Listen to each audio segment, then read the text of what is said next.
का विश्नोई जो हमारी यहाँ की पेशेंट थी इनफर्टिलिटी ट्रीटमेंट के लिए, उनके यूट्रस में एक मायोमा या गांठ थी, जिसके लिए उनको दूरबीन सर्जरी के लिए 5 तारीख को हमने एडमिट किया था। 5 को दिन में उनकी सर्जरी हो गई थी।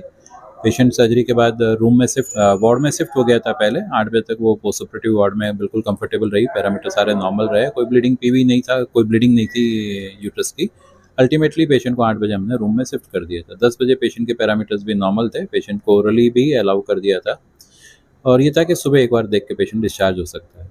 मॉर्निंग में पेशेंट को थोड़ी रेस्टलेसनेस और इरिटेबिलिटी होने लगी, तो डॉक्टर ने जब 8 बजे राउंड लिया और फिर 9 बजे जब इलेक्ट्रोलाइट्स हमने कराए तो मालूम चला सोडियम थोड़ा कम है, पर इरिटेबिलिटी काफ़ी थी। तो वो देख के पेशेंट को हमने आईसीयू में शिफ्ट किया मैनेजमेंट के लिए। तब तक एनेस्थेटिस्ट जो जिन्होंने ओटी में भी काम किया था, डॉक्टर जितेंद्र, वो भी आ गए थे, एंड फिजिशियन डॉक्टर अनिल भी थे। तो उन दोनों ने मिलकर ही तय किया कि आईसीयू में इनको बेटर मैनेज कर सकते हैं। और कांस्टेंट इरिटेबिलिटी, अनरेस्टफुल जो पेशेंट था वो बना रहा, और पैरामीटर्स हम लोगों ने मैनेज करने की कोशिश की डोपामिन से, नोरेट से। पेशेंट काफ़ी स्टेबल रहा, पर इरिटेबिलिटी कांस्टेंट बनी रही। फिर न्यूरो फिजिशियन को भी दिखाया, तो कांस्टेंट वो इरिटेबिलिटी का कोई डायरेक्ट कारण उस समय तक समझ में नहीं आ पा रहा था हमको। कार्डियोलॉजिस्ट ने भी देखा, इकोकार्डियोग्राफी भी की, कोई मेजर कारण वहाँ पे भी नहीं मिला। एब्डोमिनल स्कैन भी कराया आईसीयू में, वहाँ पे भी हमें कोई ऐसा मेजर कारण नज़र नहीं आया ब्लीडिंग का या कोई पोस्ट ऑपरेटिव कॉम्प्लिकेशंस का। सो अल्टीमेटली हमने रात में इंट्यूबेट किया सो दैट उसका ऑक्सीजन सैचुरेशन मेंटेन रह सके और पेशेंट जो है वो प्रॉपरली मतलब रेस्पिरेशन ले सके, थकान नहीं हो। At that time the patient attendant said कि भाई हम प्रियंका जी को अहमदाबाद शिफ्ट करना चाहेंगे, ताकि हम वहाँ पे कारण भी ढूंढ सकें और ढंग से मैनेज भी हो जाए फर्दर उसके लिए। तो सुबह इसी रात में, क्योंकि पेशेंट इतना इरिटेबल थे, तो हम लोग सीटी यहाँ नहीं कर पाए। पेशेंट का अटेंडेंट का भी था कि सर अब वहीं जा रहे हैं तो वहीं हम सीटी कर लेंगे।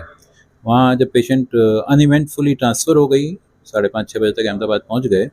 जो डॉक्टर साथ में थे वहाँ भी उनको कोई सपोर्ट किया, एक्स्ट्रा दवाई की ज़रूरत नहीं पड़ी रास्ते में। जाने के बाद जब वहाँ सीटी स्कैन हुआ तो मालूम चला कि पेशेंट को जो है ब्रेन में एक एबी मेलफॉर्मेशन था फ्रंटल लोब में, जो ब्लीड हुआ है, और वो इस पूरी मोर्टलिटी या इस सारी कॉन्सिक्वेंसेज या कॉम्प्लिकेशंस के लिए मोस्टली रेस्पॉन्सिबल है। सो सर्जिकली या पोस्ट ऑपरेटिवली या एनेस्थीसिया वाइज ऐसा कोई कारण हमें नहीं समझ में आ रहा था, पर अब हमें लगा कि यस, ये शायद एक कंजेनिटल कारण था जो बहुत रेयर होता है, 2 लाख में से 1% में नज़र आता है। वो था और वो ब्लीड हो गया। उसके कारण से मिसेस प्रियंका को इस सारी सिचुएशन से पास होना पड़ा। बहुत ही फॉरगेटेबल और ट्रेजिक इवेंट है हमारे लिए भी और परिवार के लिए भी कि पेशेंट को इस तरह की फेज से निकलना पड़ा।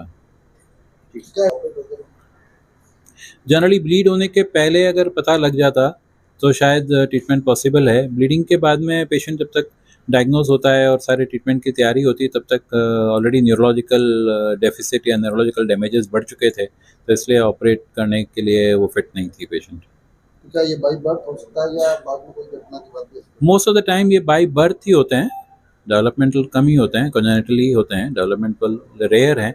क्योंकि ऐसा जितना रेयर है तो बहुत ज़्यादा इसके बारे में इंफॉर्मेशन साइंस को भी नहीं है, पर हाँ मोस्ट ऑफ द टाइम ये कॉन्जेनिटली जन्म के साथ ही मिलता है।